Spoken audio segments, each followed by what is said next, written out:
आजची आपली रेसिपी आहे ज्वारीची इडली। तर 1 वाटी ज्वारीचं पीठ घेतलं आहे, अर्धी वाटी रवा आणि अर्धी वाटी दही। हे सगळं मिक्स करून घ्यायचं। पाणी टाकताना घाई गडबड करायची नाही, थोडं थोडं करून पाणी टाकायचं आहे। जास्त पातळ करायचं नाही मिश्रण, हे थोडं घट्टच ठेवायचं आहे।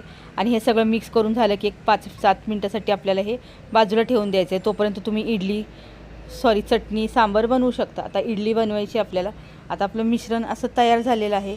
आता अगोदर इडलीच्या भांड्यांना आपल्याला तेल वगैरे लावून घ्यायचं आहे आणि नंतर या मिश्रणामध्ये आपल्याला इनो टाकून घ्यायचं आहे। इनो टाकला की थोडंसं पाणी टाकायचं आहे, म्हणजे ते ॲक्टिवेट व्यवस्थित होईल आणि सगळीकडे ते मिक्स होईल। आणि हे मिक्स करून घ्यायचं आहे आणि हे इडलीच्या आपल्या भांड्यामध्ये हे बॅटर टाकून द्यायचं आहे आणि साधारण 8 ते 9 मिनटासाठी हे वाफवून घ्यायचं आहे। याचा डिटेल व्हिडिओ आपल्या यूट्यूब चॅनलवरती मी ऑलरेडी अपलोड केलेला आहे।